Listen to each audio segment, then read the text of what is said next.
Bien, buenos días. Estamos en el capítulo 3 de Colosenses. Estuvimos comentando los primeros 4 versículos juntamente con los versículos 12 y 13 del capítulo 2. Eso hace 2 días, ¿no? Porque ayer, que no estuve yo, estuvisteis con Efesios. Bien, y hemos estado hablando en estos versículos del día anterior sobre la nueva vida que recibimos cuando llegamos a Cristo. Y Pablo usa los términos de muerte y resurrección. Entonces vivíamos muertos para Dios, espiritualmente hablando, en pecado, apartado de Él. Y el Evangelio llegó a nuestras vidas, llegó a nosotros, respondimos por medio de la fe y encontramos una nueva vida en Cristo. Entonces, de eso trata lo que estuvimos comentando y también lo que vamos a ver hoy a partir del versículo 5. Vamos a leer del 5 al 17 y nos vamos con estos versículos a la práctica. ¿Qué significa en nuestra conducta, en nuestras relaciones, en nuestro estilo de vida, el estar en Cristo, el haber recibido esta nueva vida, esta nueva identidad en Él? Entonces, bien, pues vamos a leer desde el versículo 5, como decíamos, hasta el 17. Adelante, Nancy. La vida antigua y la nueva. Haced morir, pues, lo terrenal en vosotros: fornicación, impureza, pasiones desordenadas, malos deseos y avaricia, que es idolatría. Cosas por las cuales la ira de Dios viene sobre los hijos de desobediencia, en las cuales vosotros también anduvisteis en otro tiempo, cuando vivíais en ellas. Pero ahora dejad también vosotros todas estas cosas: ira, enojo, malicia, blasfemia, palabras deshonestas de vuestra boca. No mintáis los unos a los otros, habiéndoos despojado del viejo hombre con sus hechos y revestidos del nuevo, el cual, conforme a la imagen del que lo creó, se va renovando hasta el conocimiento pleno, donde no hay griego ni judío, circuncisión ni incircuncisión, bárbaro ni escriba, Excita. excita, siervo ni libre, sino que Cristo es el todo y en todos. Vestíos pues como escogidos de Dios, santos y amados, de entrañable misericordia, de benignidad, de humildad, de mansedumbre, de paciencia. Soportaos unos a los otros y perdonaos unos a otros. Si alguno tuviera queja contra otro, de la manera que Cristo os perdonó, así también hacedlo vosotros. Y sobre todas estas cosas vestíos de amor, que es el vínculo perfecto, y la paz de Dios gobierne en vuestros corazones, a la que asimismo fuisteis llamados en un solo cuerpo, y ser agradecidos. La palabra de Cristo more en abundancia en vosotros, enseñándoos y exhortándoos unos a otros en toda sabiduría, cantando con gracia en vuestros corazones al Señor con salmos y himnos y cánticos espirituales. Y todo lo que hacéis, sea de palabra o de hecho, hacerlo todo en el nombre del Señor Jesús, dando gracias a Dios Padre por medio de Él. Muy bien, gracias. Bien, pues en este texto tenemos, podríamos decir que 2 listas de características buenas y características malas, ¿no? Tenemos una lista de aquellas cualidades que aquí pues dice que son de la vieja vida, ¿no? y otras que son de la nueva identidad, ¿no? Fijaos que el versículo 5 empieza con pues podríamos decir un mandato de parte del Señor transmitido por el apóstol Pablo, ¿no? Que de nuevo pues tenemos aquí esta palabra de muerte, ¿no? Como dice al principio. Haced morir lo terrenal en vosotros. Ajá. Haced morir, ¿no? Ajá. Haced morir lo terrenal en vosotros. Fijaos que ese pues, haced morir pues, ese pues nos conecta con lo anterior, ¿no? Es como decir, por lo tanto, haced morir lo terrenal en vosotros. Lo anterior es lo que decíamos en la introducción, ¿no? Que Pablo pues dice que en Cristo hemos resucitado una nueva vida y antes estábamos muertos espiritualmente en nuestros pecados. Ahora hemos empezado una nueva vida en Cristo y hemos muerto otra vez, pero en otro sentido, ¿no? Antes vivíamos, podríamos decir, muertos para Dios, ¿no? En nuestro pecado. Ahora que Él nos ha dado vida en Cristo, pues hemos muerto al pecado. Entonces, la instrucción es a que todo lo que pueda haber de nuestra vieja vida en nosotros, del pecado, ¿no? Si de alguna forma parece como que sigue ahí presente, o que revive, o que vuelve a aparecer, pues que lo rematemos, ¿no? Que lo hagamos morir, ¿no? Uh-huh. Entonces se nos da una lista, ¿no? ¿Cuál es la primera lista que aparece allí de pecados? La lista mala, lista negra. Fornicación, impureza, pasiones desordenadas, malos deseos y avaricia. Idolatría. Uh-huh. ¿Entendemos todas esas palabras, lo que significan? La primera palabra, fornicación, ¿qué es eso? Sexo fuera del matrimonio. Así es. Ajá. Fornicación y adulterio van de la mano. Sí, sí. Fornicación sería más relaciones sexuales entre dos personas que no están casadas. Y el adulterio es cuando una de ellas está casada, entonces hay infidelidad, ¿no? Al pacto del matrimonio. La fornicación, la palabra que se traduce, la palabra griega, que se traduce como fornicación, se usaba principalmente para referirse a la prostitución. Entonces la prostitución es muy antigua, ¿no? Ya en esa época pues había mucha prostitución. Había en algunas ciudades como Corinto, por ejemplo, que era conocida por su prostitución. Tanto es así que la palabra se había convertido en un verbo para hablar de las relaciones sexuales con las prostitutas que se ofrecían en el templo. Además hacía como con una connotación religiosa. Entonces, pues es uno de los grandes pecados que señala aquí el apóstol Pablo, ¿no? Bien, la siguiente palabra, ¿cuál es? Impureza.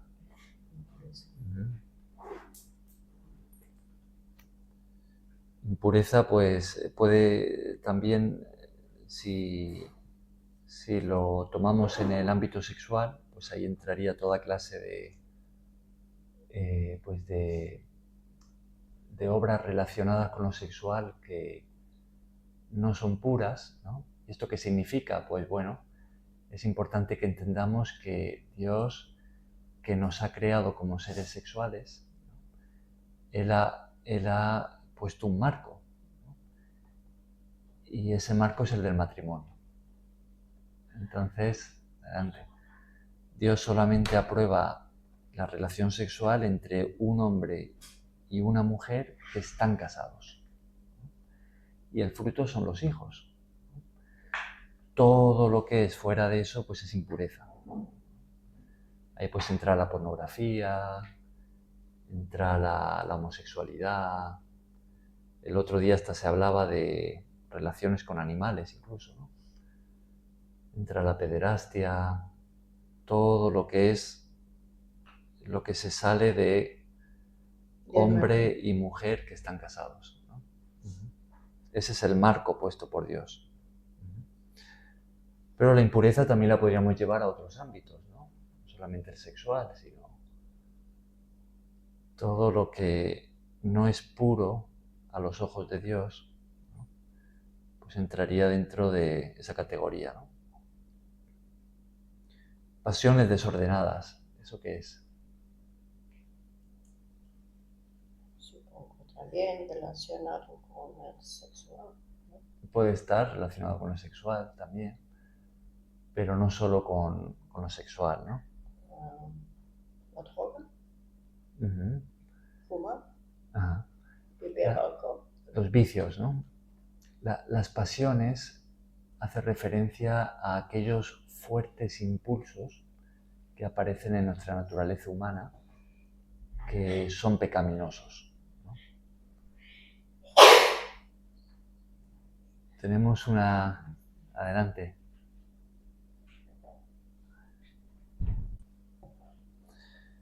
Bien, seguimos con la grabación. Estábamos hablando de las pasiones desordenadas, ¿no? Entonces las pasiones nos recuerda que tenemos una naturaleza humana pecaminosa. Pablo la llama también la carne. Naturaleza vieja. La naturaleza vieja. El viejo hombre. Entonces, en esa naturaleza que tenemos, pues surgen todo tipo de pensamientos y deseos malos, pecaminosos. Entonces de eso nos habla, ¿no? Esos impulsos que surgen en nuestra carne, nuestra naturaleza humana, pues a veces son muy fuertes, ¿no? Y si no tenemos dominio propio, pues nos arrastran, ¿no? Nos arrastran al vicio, nos arrastran al pecado. Entonces por eso se utiliza esta palabra de pasiones. ¿Y por qué pensáis que dice desordenadas? Desordenadas, ¿qué? Pasiones. ¿Por qué esa palabra desordenadas? Trata de ordenar las pasiones según los mandamientos de Dios y los estudios del Cristo. O sea que están fuera del orden establecido por Dios, ¿no? Claro. Entonces, por eso... mariposas en el estómago. Ajá, sí, sí. Exactamente. A veces se manifiestan como esas mariposas en el estómago, ¿no? Cállate, mariposa. En lo sexual, pues sería fuera del matrimonio, ¿no? Ahí tenemos el desorden, ¿no? En otros ámbitos, pues igualmente, ¿no? Fuera del orden establecido por Dios. Muchos de los pecados tienen que ver con excesos, ¿no? Por ejemplo, también se nos habla de la glotonería, ¿no? Se nos habla de la borrachera, ¿no? Beberse un vaso de vino en la comida no tiene por qué estar mal. También. Aunque en algunas iglesias, sobre todo en las latinoamericanas, eso se ve como un gran pecado, ¿no? Pero la Biblia lo que condena es la... Lo que pasa que allá se pasa. Claro. Por ejemplo, aquí la botella se la toman todo. Claro. Entonces, no, se echa un poquito y ya está. Ese es el pecado, el exceso. Claro. La borrachera es lo que condena la palabra de Dios. Entonces, muchos de estos pecados pues tienen que ver con excesos, ¿no? Está fuera del orden, ¿no? de la medida establecida por Dios, ¿no? Podemos hablar de la avaricia, ¿no? La avaricia, pues, o la codicia, es desear algo que le pertenece a otra persona, eso es la codicia, ¿no? Entonces, de nuevo ahí tenemos que es algo desordenado, ¿no? No nos corresponde desear eso porque no es nuestro, es de otra persona. O la avaricia es cuando deseamos de nuevo en exceso, más de lo que necesitamos. No nos contentamos con lo que tenemos y queremos más de lo necesario. De nuevo, pues está fuera del orden, ¿no? Bien, pasiones desordenadas, malos deseos, pues eso lo engloba todo, ¿no? Sí. Malos deseos, por si algo se falta en la lista, pues ahí tenemos una palabra que lo engloba todo. Pero de nuevo nos recuerda, fijaos esa palabra deseos, es muy importante. Todo surge con deseos. Todo pecado empieza con un deseo. ¿Qué deseo? Pues un deseo malo a los ojos de Dios que aparece en nuestra carne, nuestra naturaleza humana.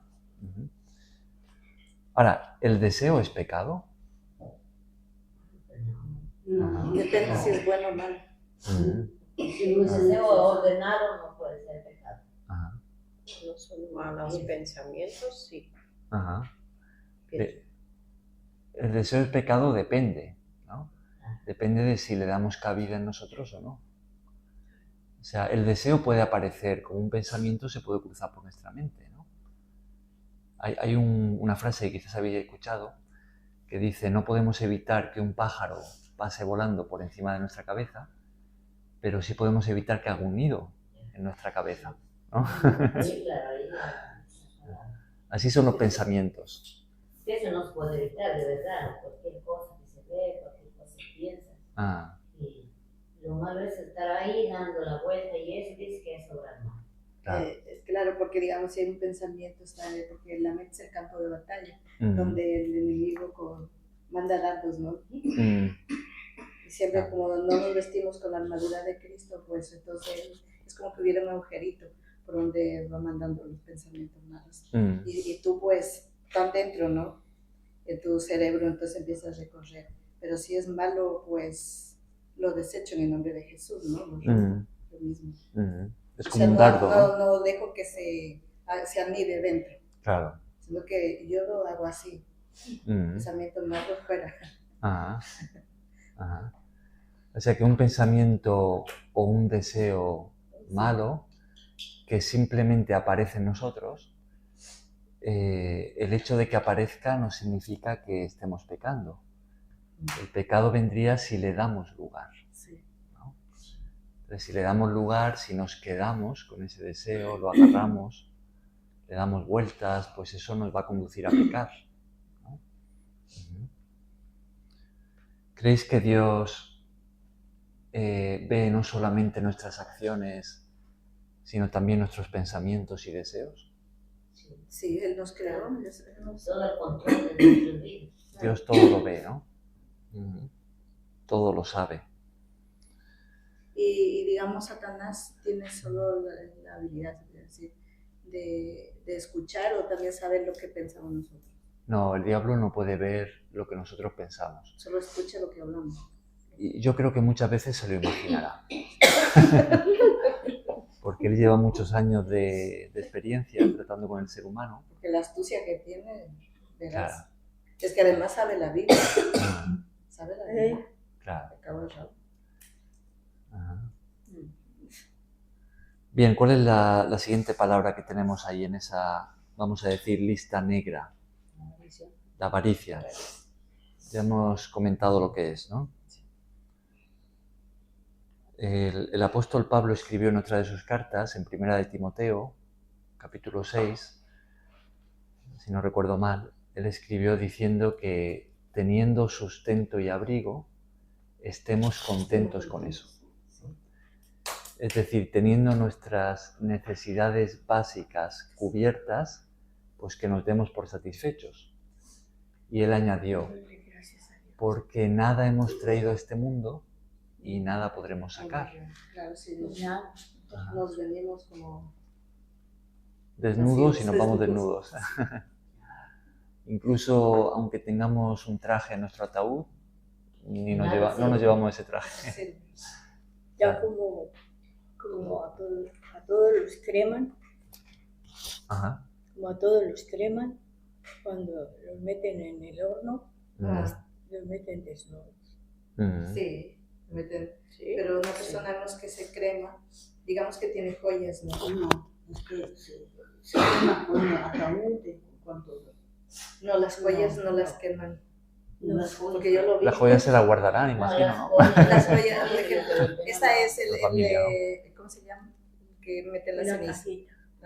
Mete la ceniza y después las joyas, todo que ha tenido, sacan y le ponen arriba. Pero no le queman. A la familia, ¿no? Sí. Claro. Es que le acompaña. Desnudo lo meten. Pues- No lo meten con ropa. ¿Os acordáis de alguna frase de Jesús acerca de la avaricia?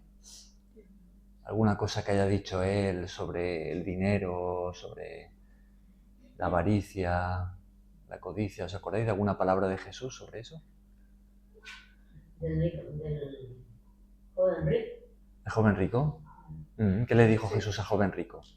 Que vaya y venda todo lo que tiene y déselos a los pobres. Se lo da a los pobres, ¿no? Eso, y él no hizo eso porque no quería despojarse Edurne. de sus bienes. Ajá. No quería despojarse de sus bienes. Jesús le dijo que se lo diera todo a los pobres, ¿no? Y que entonces le siguiera. ¿Es malo tener dinero entonces? ¿Es malo tener dinero? Pues el dinero yo diría que es neutral, ¿no? Es una herramienta para funcionar en esta sociedad. Yo creo que lo que nuestro Señor Jesucristo quería era que, o quiere que el hombre entienda, es que todo, es que él, que todo en la vida del ser humano sea de acuerdo con, esté en Cristo. Estando en Cristo, pues podrá tener dinero, no tendrá que ir a repartirlo. No tendrá que ir a repartirlo, no, porque pues si tiene dinero y ve necesidades y todo, pues, pero no es que él lo que quería era decirle que su vida tenía que estar centrada en él. Por ejemplo, nuestros pensamientos, toda nuestra vida sea en Cristo. Bajo su gobierno. Eso, sea en él, que él sea lo principal en la vida de cada ser humano, que él sea lo esencial, lo principal, nuestro que sea Señor. todo él. Claro. Y entonces él vio que, él lo sabe todo, pues vería que él tenía, pues estaba orgulloso de su dinero, de sus cosas. Él quería más el dinero que la salvación, porque él tuvo la oportunidad de estar con Jesús, ¿no? Pero eso es lo que pasa cuando una persona tiene propiedades y está tan aferrado a esas propiedades. No es el hecho de tener las propiedades, porque las puedes tener, pero si tú estás apegado a esas propiedades, se vuelve tu Dios, ¿no? Claro, esa es la avaricia. Sí. Es que claro. El dinero es el Dios de este mundo. El Dios de este mundo. Claro. Es el Dios de este mundo. Es que él, por ejemplo, ¿cuántos no piensan, esto me lo ha dado Dios, esto lo he conseguido yo? Claro. Yo. No le Yo agradecen soy a el Dios. capaz, yo soy el inteligente, yo soy el yo soy. Y no dicen, no tienen en cuenta que Dios les ha dado la salud, que les ha dado muchas cosas, entendimiento para administrar lo que tienen, en fin, no entienden eso. Entonces, claro. pues claro. El dinero podríamos decir que es una herramienta para funcionar en esta sociedad, ¿no? Que es neutral y que puede ser bueno o malo para nosotros dependiendo del uso que le demos, ¿no? Y cómo lo traemos también el dinero. Varias veces puede ser el dinero malo, robado, o malos negocios negros. Por eso. Ahora, el apóstol Pablo advirtió muy claramente de que si queremos hacernos ricos, lo más probable que pase es que ese deseo nuestro nos aparte de Dios. Eso lo escribe en 1 de Timoteo 6, ¿no? Y también Jesús dijo, no os hagáis, ¿os acordáis de esa frase de Jesús? No os hagáis tesoros en la tierra, haceos tesoros en el cielo. Y dijo, no se puede servir a dos señores. No se puede servir a Dios y al dinero, ¿no? Y a las riquezas. Claro. ¿Lo quieres leer tú ahí en 1 Timoteo 6? Fíjate en el versículo...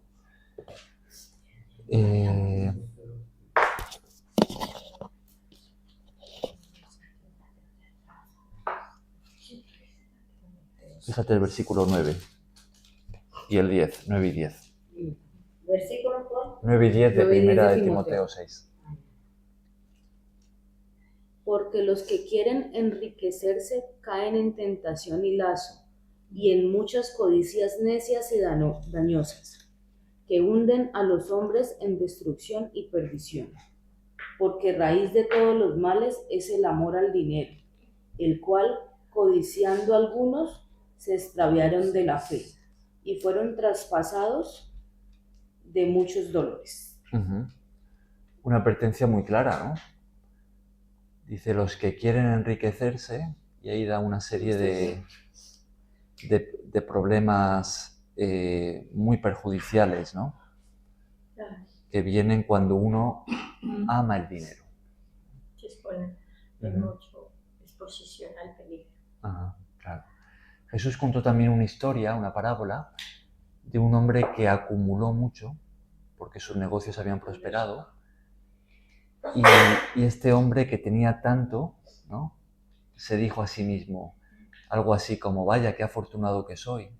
He acumulado tanto que ya me puedo jubilar y dedicarme a disfrutar de la vida, ¿no? Y entonces Dios le dijo a este hombre, dice, qué necio que eres, porque esta noche vas a morir y todo lo que has acumulado, ¿quién se lo va a quedar? ¿No? Entonces, esa es una enseñanza muy importante también, porque el dinero no es para acumularlo, ¿no? No significa que no podamos ahorrar para algo, ¿no? Porque tenemos unos pagos y... Pero digamos, el dinero es para compartirlo. Ya que Dios te ha bendecido, digamos, de esa manera. Pero es para que no te quede solo la bendición, sino que la compartas a los demás, esparzas. Claro, eso es muy importante. Así es. Por eso Jesús le dijo al joven rico, dale lo que tienes a los pobres, ¿no? Y ven y sígueme. Y dice que el joven se fue triste porque tenía mucho y no lo quería dar. Claro. Entonces, da lo que tienes, como quien dice, y ven y sígueme. ¿Qué era lo principal ahí? Pues que lo siguiera él. Claro. Que su vida fuera para él. Que ni se preocupara ni del calzado ni de las ropas, sino que ven y siguen. Lo demás lo tenía añadido. Cuando Jesús le dijo eso al joven, Jesús añadió, y tendrás tesoro en el cielo. ¿Os acordáis de la historia cuando la estudiamos en Marcos 10? Vende lo que tienes, dáselo a los pobres y tendrás tesoro en el cielo. Y ven y sígueme tomando tu cruz. Entonces, cuando damos lo que tenemos para otros, para suplir las necesidades de otros, Dios lo recompensará. Ahora, cuando lo que... Lo he visto yo en mi hogar, lo he visto en mi mano, lo he visto. Por eso hay que compartir. Mire lo que dice, si un vaso de agua que diera, no quedará sin recompensa. Claro. También dar es una muestra de amor. ¿No? Está en el corazón del amor. ¿Qué dice Juan 3:16, ese versículo tan conocido? ¿Quién se lo sabe de memoria? Nancy, tú te lo sabrás, ¿no? O Marieta. Porque de tal manera... De tal manera amó Dios al mundo que dio a su Hijo unigénito, para que todo aquel que quiera, que en Él cree no se pierda, mas tendrá vida eterna. Así es, ¿no? Es que me he aprendido muchos versículos que cada uno... Claro. Ese versículo es muy escuchado, muy conocido, ¿no? Pero fijaos lo que dice que Dios por amor, ¿qué es lo que hizo? Dio. ¿No? Por amor dio. ¿No? Fijaos la relación entre dar y amar. Dios por amor al mundo dio lo más valioso que tenía, a su Hijo, ¿no? Y Jesús, por amor a nosotros, dio también lo más valioso que tenía, su propia vida. El morir por una vida. Entonces, fijaos ese vínculo tan estrecho entre amar y dar. Entonces, la naturaleza de Dios es la de dar, porque Dios es amor. Dios, por lo tanto, es generoso. Entonces, también nosotros deberíamos, como discípulos de Jesús, pues utilizar lo que tenemos para ayudar a otros, compartiendo con ellos, ¿no? Para suplir las necesidades de otros. Bien, pues volviendo ahí a Colosenses 3, vemos entonces lo que es la avaricia, ¿no? Y los peligros que tiene. Ahora, fijaos que aquí el apóstol Pablo aclara en relación a la avaricia que la avaricia es ¿qué? Idolatría. ¿Por qué dice el apóstol Pablo que la avaricia es idolatría? ¿Qué significa la idolatría? Quiere tanto sus pertenencias, quiere más que todo, más que Dios, más que la última. O sea que se vuelve sus cosas, su dinero.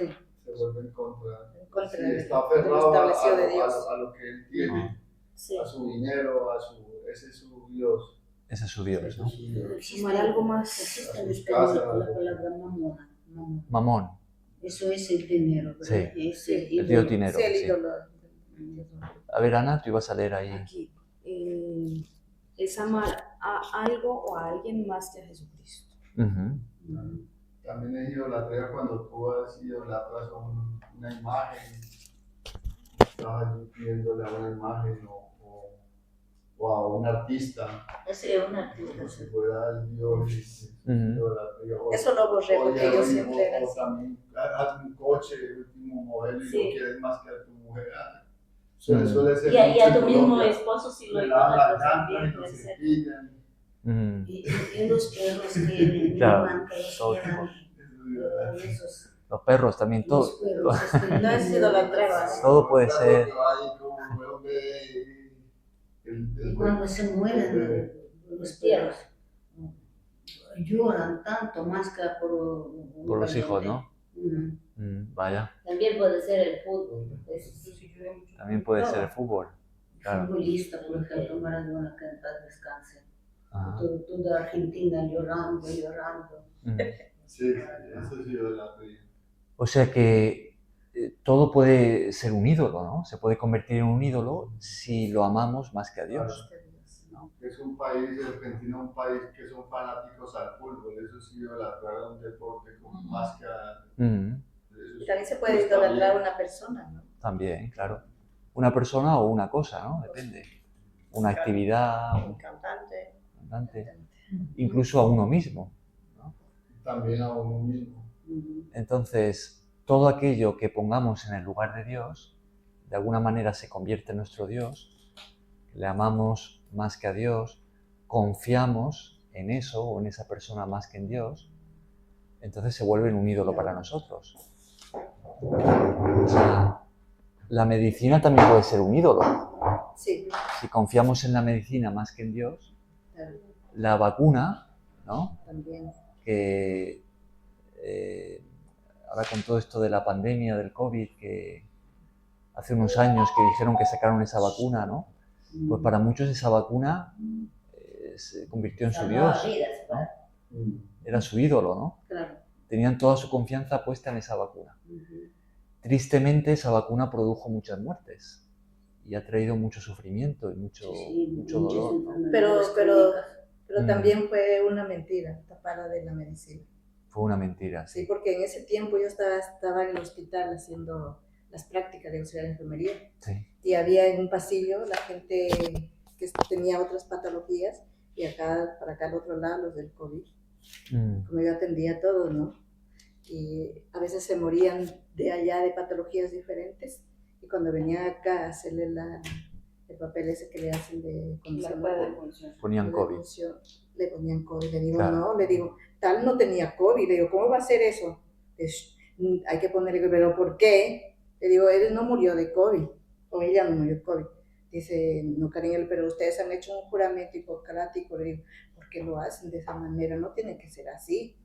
Le digo, póngale lo que es. Claro, qué gran hipocresía, ¿no? Sí. Sí, eso lo mandaron a hacer. Entonces me decía, no, Nancy, chito, diga, hay que poner así, dice, porque ya sabes, dinerito, decían, por debajito, y se reían. Claro. Qué engaño tan grande, ¿no? Le digo, eso no está bien. Eso no está bien. No me gusta que lo hagan eso, porque no murió así. Claro. Y mira, cosa que componían a toditos, y eso era miles de muertos de COVID, toditos, no. Y eso lo hicieron en todos los hospitales del mundo. Sí. ¿Y sabes por qué? No sé cómo aquí, pero eso en era... Rusia pagaban por cada enfermo de COVID muy grave. Como 200 euros por día. 200 sí, euros. para eso también o más. No pagaba por los enfermos de COVID. Eso también, por eso ellos... o sea, por eso hacían pasar a las personas con COVID. Por lo menos yo llegaba un atropellado, se lo atropellaban y lo metían allá con la pierna rota que tenía COVID. No tenía ese COVID. Sí, no tenía COVID. Yo no sé, o sea, es que por la gente se dejan ganar. Sí. Así fue. Total, o sea. Y a mí me querían hacer tener miedo, porque yo no me puse ninguna vacuna. Todo lo que establecido de ahí, no, yo no quiero vacunas. Ninguna. Te permitieron ni de COVID, ni de nada. Me fui así. Le digo, Nancy, estás en peligro. Le digo, ¿por qué yo peligro? ¿Acaso le digo, yo tengo el virus? Yo no tengo, le digo, soy una hija de Dios. Le digo, no, le digo, en mí no entrará nada. Pero te permitían entrar en... No es que peleaba yo cada vez. Decía, no, que va.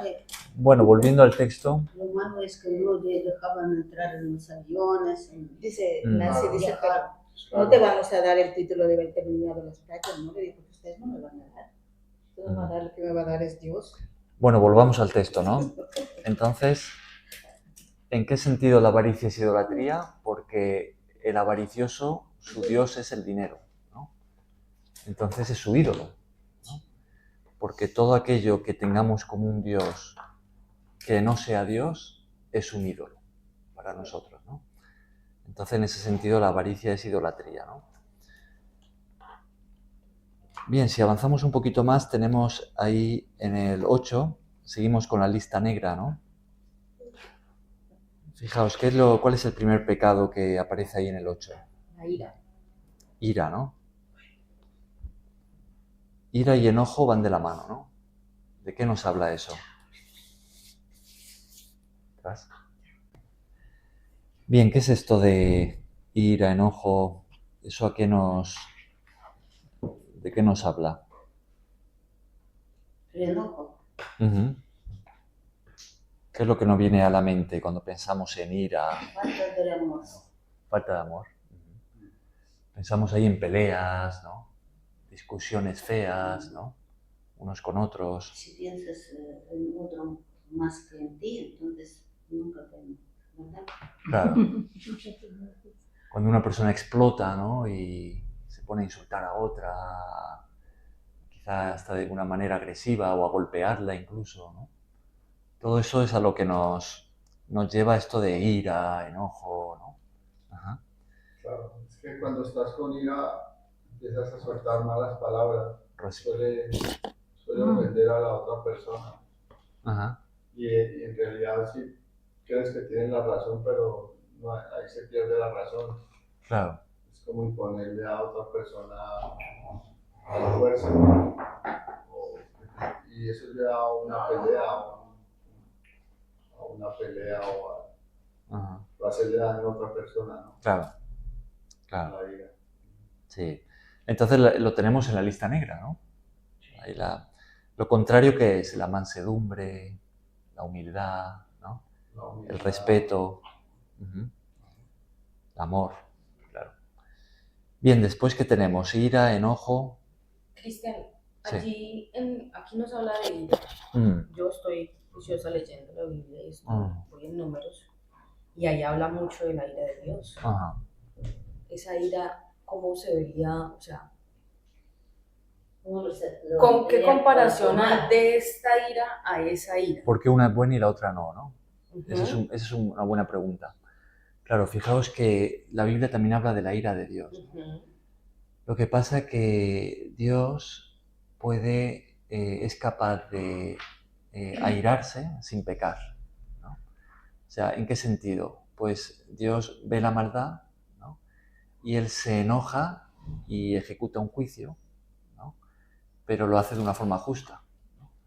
Nosotros los seres humanos podemos airarnos, o sea, enojarnos, incluso de algo que es injusto, ¿no? Pero por lo general nosotros no vamos, esa ira nuestra nos va a llevar a pecar, ¿no?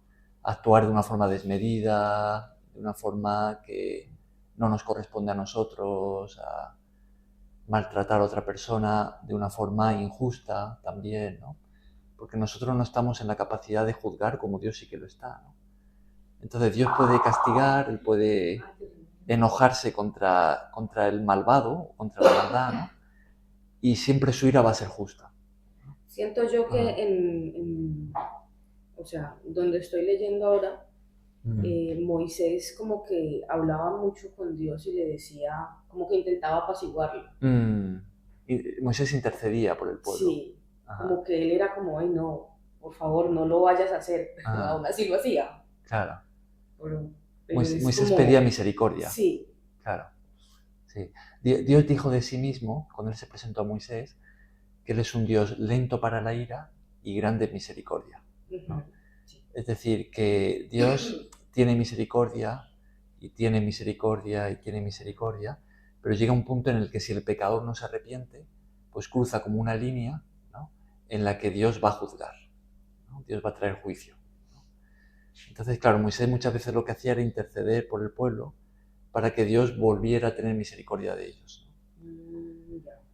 Dios en realidad es el único que está en la posición, ¿no?, de determinar cuándo se debe juzgar, ¿no?, y cuándo no, cuándo es el momento de seguir teniendo misericordia y cuándo hay que traer castigo, ¿no? Sí, porque les daba muchas oportunidades y... Claro. Sí. Es que claro, es que tú te imaginas, otra persona se enoja, ¿no? Y vos puedes juzgarla, pero nosotros no podemos juzgar a Dios, empezando por eso. Imagínate el creador de todo y es tan misericordioso con nosotros, con la humanidad, porque eso fue al principio de la humanidad que pasa, cuando eso más adelante, ¿no? Pero por eso pasó lo de Noé y todas esas cosas, y prometió que no nos iba a volver a destruir o a borrar de la... No por medio de un diluvio. Por medio de un diluvio, sí, porque va a venir un juicio, pero nosotros solemos, cuando yo por lo menos solía mucho, porque Dios porque permite tanta cosa horrible que pasa, tú la ves como persona lógica, pero entonces yo ya dejé de, porque no, como que no cabe eso, no cabe pues, puedes preguntarle, ¿no?, como persona, y preguntarle, Dios mío, ¿por qué permites tantas cosas, tantas barbaridades que pasan, ¿no? Tantas cosas horribles, ¿no? Pero... algo importante de entender ahí es que Dios ve las intenciones, ¿no?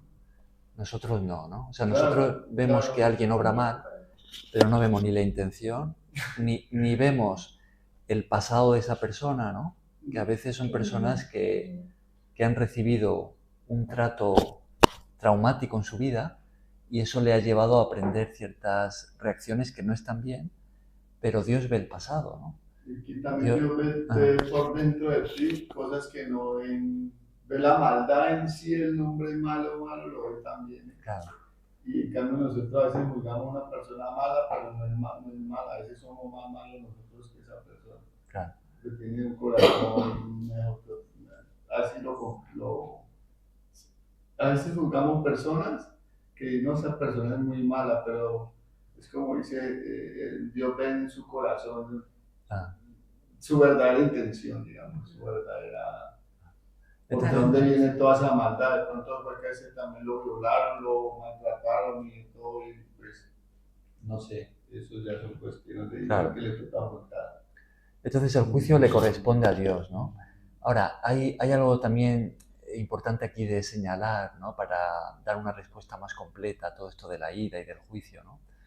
Y es que, claro, aquí cuando el apóstol Pablo habla de ira, de enojo, ¿no? En esta lista negra de pecados de los que hay que deshacerse, ¿no? Está hablando de esa ira que nos lleva a pecar, ¿no? De ese enojo que es injusto, ¿no? Pero también hay un enojo, podemos decir, justo, que no nos va a llevar a pecar, ¿no? Por ejemplo, podemos enojarnos contra la maldad. Deberíamos de enojarnos contra la maldad, ¿no? Por ejemplo, si vemos las cifras de abortos que se hacen en España, que son como unos 100.000 al año, ¿no? Eso debería de llevarnos al enojo, a decir, eso está mal, ¿no? Eso no es bueno matar a los niños en el vientre de su madre, ¿no? ¿No está prohibido el aborto en España? Que va. ¿No? 100.000 al año. Esas son las cifras, ¿no? Entonces, claro, enojarse contra el pecado, eso está bien, eso no está mal. El problema está en que nuestra naturaleza humana nos traiciona y normalmente cuando damos lugar al enojo contra una persona, quizá una persona que ha hecho algo malo, ¿no? Pues eso nos suele llevar a pecar contra esa persona, ¿no? A tratarla de una forma desmedida, a maltratarla, a hablar mal de ella, porque no tenemos la capacidad que Dios tiene de canalizar su enojo de una forma justa y santa, ¿no? Entonces ahí está el problema, y eso se refiere con todo esto de la ira y el enojo, ¿no? Pero cuando hablamos de juicio, vale, decimos que Dios es el único capaz de juzgar realmente, de una forma justa, ¿no? Por eso Jesús dijo, no juzguéis. Ahora, no juzgar no significa no señalar lo que está mal y traer corrección si nos corresponde, ¿no? De hecho, en sus cartas el apóstol Pablo le escribe también a las iglesias de juzgar ciertas acciones que se estaban cometiendo en la iglesia que estaban mal. Y Dios espera eso de nosotros, ¿no? Ahora, lo que nosotros no podemos juzgar son las intenciones de las personas, ¿no? Son aquellas cosas que no vemos. No podemos decir, mira, esta persona en realidad hace esto porque en realidad lo que quiere es esto otro, ¿no? O en realidad está pensando en esto. Eso no lo vemos. Eso no nos corresponde juzgarlo. Ahora, si se ve una mala acción, ¿no? Y conocemos la palabra, podemos señalarla y decir, oye, esto está mal. ¿De qué manera? Pues dentro de los parámetros que Dios ha establecido. No estaría bien irse a las espaldas de esa persona y ponerse a decir, mira esta persona lo que hace y tal, ¿no? Sino que habría que ir primero a la persona, hablar con ella en privado, ¿no? Decirle, oye, esto no está bien, ¿no? En el contexto de la iglesia, pues si la persona no escucha y sigue en esa mala acción, pues entonces habría que ir pues al pastor, a los responsables, para que pues esa persona pueda hablar con la otra persona, traer una corrección, ¿no? Si no se escucha, bueno, pues Jesús dio unos pasos para dar, ¿no? Entonces, claro, es importante todo verlo dentro de su... Pregunta una cosa, eso del enojo, porque Sí. a mí muchas veces ya me ha pasado que he visto que los hombres maltratan a la mujer y a mí realmente me enoja eso. ¿Qué puedo hacer para que no me metan enojo realmente? Porque Hombre, yo cojo a este hombre y la verdad yo lo siento. Claro. No demasiado, ¿no? Claro. Es que a mí me enseñaban siempre a proteger de ello. Claro. El enojarse contra el maltrato al indefenso o a una persona que es más débil o más vulnerable, ese enojo en sí no es malo, ¿no? Lo que es malo es cuando eso nos lleva a nosotros a pecar, ¿no? ¿De qué manera? Pues quizá no sé, pues de una forma agresiva a maltratar desmedidamente a esa persona, ¿no? Ya no llevarla a la justicia, sino cebarnos contra ella, ¿no? O sea, yo puedo ver a una persona que, digamos, que golpea a su mujer, ¿no? Y intervenir, incluso de una forma agresiva si es necesario para impedir eso, eso no está mal, eso está bien, ¿no? Ahora, si eso me lleva a pegarle una paliza a esa persona, ¿no? O matarla, tomar la justicia por nuestras manos. Claro, Pero ahí es que te conviertes a mí siempre pasó que el fenómeno siempre tenía que te conviertes peor que la otra pero yo lo intentaba especificar. Sí. Claro. A veces, para impedir un mal mayor, pues hay que ejercer la violencia, ¿no? Por ejemplo, un hombre que está golpeando a su mujer o un grupo de jóvenes que están pegándole una paliza a un chaval o lo que sea, y uno puede hacer algo y, oye, y ellos no se van a parar, pues quizá uno tiene que emplear la violencia para pararles, ¿no? Eso lo hace la policía, lo hace y si la policía no está ahí y uno es capaz de hacerlo, ¿no? Pues es algo justo, ¿no? Es algo bueno, ¿no? Está defendiendo al indefenso, ¿no? Al débil, ¿no? Ahora, si eso, ¿qué es lo que suele pasar, ¿no? Ya ahí entra, pues, todas las hormonas. Que usted, Cristian, perdona, que ese se mete uno en esos problemas y sale muerta la persona. También. Está ayudando claro. Tú por ir a ayudar, puede salir perjudicado. Matado. Claro. Es delicado. Claro. Es delicadísimo. Sí. No nos llama a la policía. Bueno, yo intervendría en varias ocasiones en mi país. Pero es que en el país es muy diferente. Por acá no se puede porque por acá ya si vas a de pronto te metes en más problemas que...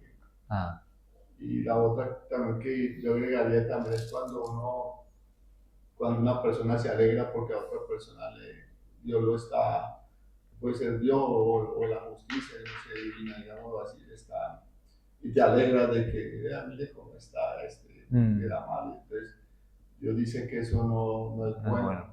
Claro. No es bueno. Cuando nos alegramos del castigo de otros o del mal de otros, ¿no? Del sufrimiento de otros, ¿no? Creemos que esa persona ha sido mala o es justo lo que le está pasando, uno no debe alegrarse de esas cosas. Alegrarse del sufrimiento ajeno, esa es la naturaleza del diablo. Incluso la Biblia dice que a Dios le duele el castigo. O sea, a Dios le duele castigar. ¿No?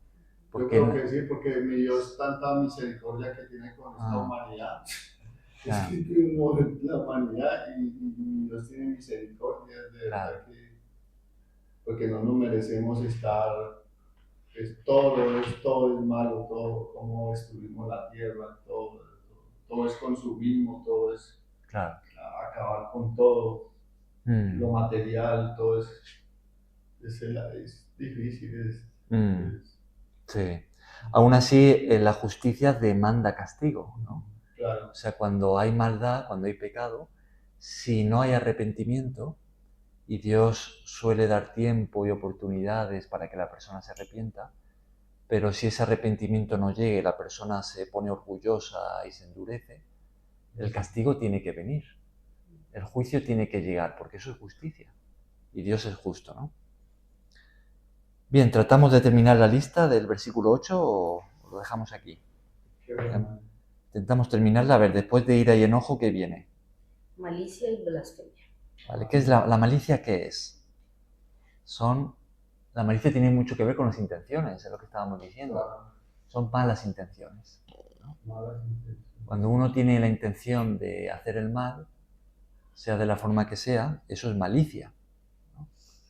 La malicia también viene unida con el engaño. Malicioso es como va de la mano, ¿no? Sí.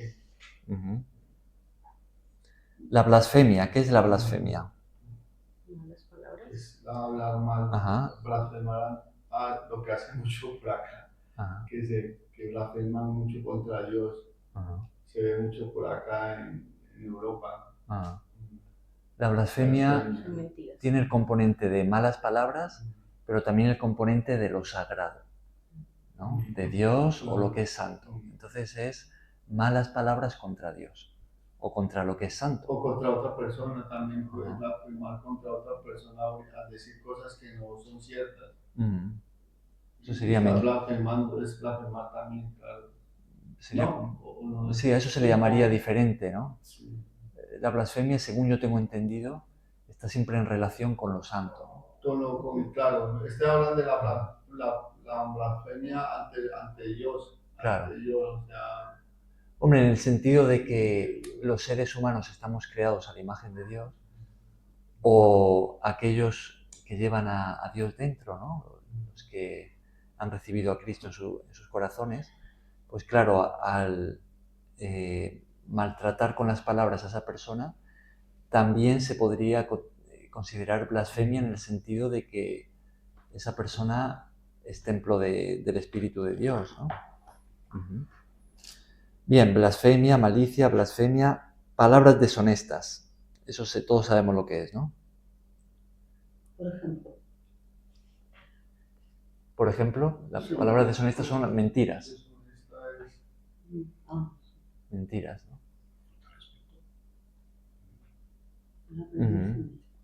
Sí, palabras deshonestas hace referencia a la mentira, ¿no? La mentira, el engaño. Eso es ser deshonesto. Ocultar la verdad cuando es necesaria decirla, ¿no? Bien, pues dejamos aquí la lista negra y a ver si mañana vemos la otra lista, La buena lista. La buena lista, la lista pura, la lista santa. La lista negra es la que describe nuestra vieja vida, la naturaleza humana pecaminosa del hombre, la mujer, que viven apartados de Dios, que no viven bajo el gobierno de Cristo, ¿no? Que viven en oscuridad. Esta es la descripción, ¿no? Hay otras listas negras que amplían esta, tanto en las cartas de Pablo como en el resto de la Biblia, ¿no? Incluso en las propias palabras de Jesús. Esto es lo que a lo que se refiere el apóstol Pablo cuando dice haced morir, ¿no? Y es a lo que hemos muerto cuando hemos venido a Cristo, ¿no? Pero como seguimos teniendo una naturaleza humana, pues a veces surgen estas cosas. Aparecen estos deseos y si les damos cabida, pues nos pueden llevar a pecar, ¿no? Entonces, ¿cuál es el mandato del Señor? Que si esto surge en nosotros, que renunciemos a eso. Claro, que nos arrepintamos, ¿no?